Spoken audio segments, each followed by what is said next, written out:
है कि आप बचा सकते हैं अपनी प्रॉपर्टी अगर आपको सही गाइडेंस हो, सही तरीका पता हो, सही रास्ते पर चलें। अभी बहुत सारी जगह हमने जहां बैंक कब्जा करने आया, बैंक सील लगाने आया, वहां रुकवाया है हमारी टीम ने लीगल तरीके से। कोई बदमाशी नहीं करनी, कोई बदतमीजी नहीं करनी है। सबसे पहले तो ये समझिए, जब आप प्रॉपर्टी मोर्गेज करते हैं तब आपने अपने हाथ काट लिए हैं, क्योंकि मॉर्गेज करने का मतलब जब्ती करना है। जब बैंक लिखता है घर पर तब पता चलता है कि प्रॉपर्टी बैंक में जब्ती की हुई है। उससे पहले जब आप लोन ले रहे होते हैं, लोन अगेंस्ट प्रॉपर्टी ले रहे हो, या घर के लिए लोन ले रहे हो, या फैक्ट्री के लिए या बिजनेस के लिए लोन ले रहे हो, और जिसमें प्रॉपर्टी को मॉर्गेज रखा गया हो, उस समय बैंक नहीं बताता कि जब्ती की जा रही है, और उसी समय साइन करा लिया जाता है, एनओसी पे साइन करा लिया जाता है कि अगर आप मेरा घर बेचते हैं तो मुझे कोई ऑब्जेक्शन नहीं होगा, अगर मैं किस्त नहीं भर पाता हूं तो आप इसका ऑप्शन कर सकते हैं, आप इसको सील कर सकते हैं, आप कब्जा कर सकते हैं, आपके कब्जे में रहेगा।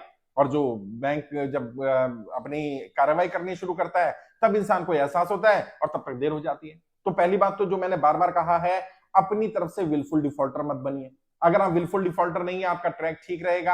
अगर आपको बैंक से कोई मदद चाहिए होगी, कोई सपोर्ट चाहिए होगी, तो बैंक बहुत बार मदद करता भी है। दूसरा, प्रॉपर्टी का लोन लेते समय या लोन अगेंस्ट प्रॉपर्टी लेते समय शुरुआत में ही कम से कम मैक्सिमम वैल्यू का लोन लें जितना आपको लोन मिल सकता है। ऐसा नहीं कि 1 करोड़ की प्रॉपर्टी और 10 लाख का लोन लेकर के बैठ गए, बैंक आराम से दे देगा, और ऐसी प्रॉपर्टी के डिफॉल्ट होने के बाद बहुत ज्यादा चांसेस होते हैं कि बैंक उसको कब्जा कर ले, क्योंकि बैंक को ज्यादा वैल्यू मिल रही है। अगर आपका आउटस्टैंडिंग 10 लाख 15 लाख रहेगा, उसमें बेच देगा बैंक। और कई जगह तो ऐसा हुआ, 1 करोड़ की प्रॉपर्टी 15 लाख में बेच देगी, 25 लाख आउटस्टैंडिंग था और 10 लाख और मांगे जा रहे हैं।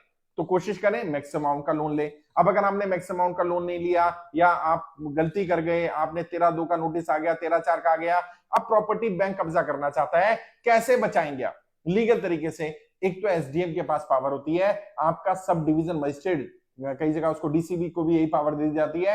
एसडीएम के पास ये पावर है, क्योंकि एसडीएम ही नोटिस निकालता है जो प्रॉपर्टी का ऑक्शन होना है या प्रॉपर्टी का सिंबॉलिक पोजीशन का नोटिस आ रहा है। तो आप जाइए एसडीएम साहब के पास, वहां रिक्वेस्ट कर सकते हैं, 15-20 दिन 1 महीने तक एसडीएम साहब समय दे सकते हैं।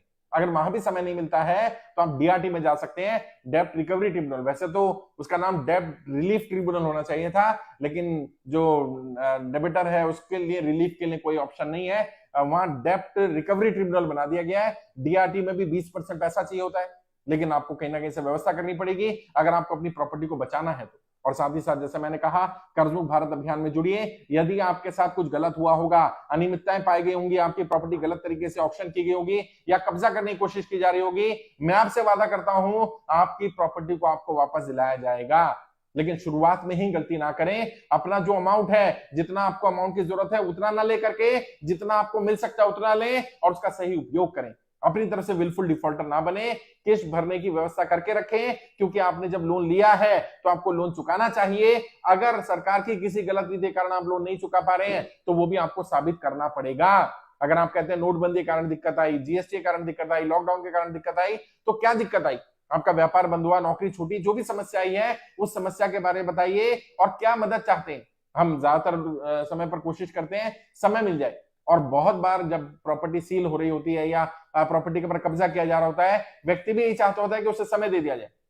अभी हिमाचल प्रदेश में ऐसा हुआ, व्यक्ति की सर्विस स्टेशन है और वो वहां से कमाकर जैसे तैसे अपना घर का गुजारा कर रहा है और थोड़ा बहुत अमाउंट भी पे कर पा रहा है। अब बैंक वाले आ गए कि हम इसको सील कर देंगे, मशीनें उठा करके ले जाएंगे। तो हमारी टीम ने भी इनको समझाया, और लॉजिकल बात भी है कि जब व्यक्ति के पास कमाई का साधन ही नहीं रहेगा तो जो अपना घर चला रहा है, अपने बच्चों को पाल रहा है, या जैसे जैसे थोड़ा बहुत बैंक को दे पाने की स्थिति में है, वो भी नहीं दे पाएगा। अभी तो काम थोड़ा बहुत चलना शुरू हुआ है, तो थोड़ा और समय दे दिया जाए। और यही बात जब एसडीएम साहब से बताई गई, जब वहां के अधिकारियों से बताई गई, तो उन्होंने कुछ समय दिया, कम से कम 20-25 दिन की राहत तो तुरंत मिल गई है। और अब व्यक्ति डीआरटी जा सकता है या कहीं और जाकर के अपील कर सकता है, अपीलेट अथॉरिटी में जा सकता है। कोशिश करें उस स्टेज तक ना आने दें। मैंने बार बार कहा है, जब आपकी प्रॉपर्टी मॉर्गेज है तो वो स्टेज ना आए कि आपकी प्रॉपर्टी ऑक्शन हो जाए, सिंबॉलिक पोजीशन हो जाए। 13(2) के नोटिस को सीरियसली लेना है, 13(4) के नोटिस को सीरियसली लेना है। जब आपका अकाउंट एनपीए हुआ तब भी बैंक ने नोटिस भेजा होगा, उस नोटिस को भी सीरियसली लेना है।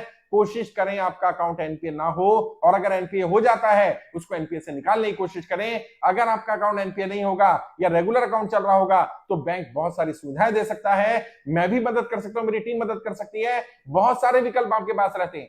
लेकिन जब आप एनपी आपका अकाउंट हो जाता है, 13-2 का नोटिस आ जाता है, 13-4 का नोटिस आ जाता है, आप उस पर भी एक्शन नहीं लेते हैं, और उसके बाद जब आपका पोजीशन लेने आ जाता है, ऑप्शन होने लगता है, तब आप कहते हैं कि उसको रुकवाया जाए या पोजीशन ना लिया जाए, सील ना हो या ऑप्शन ना हो।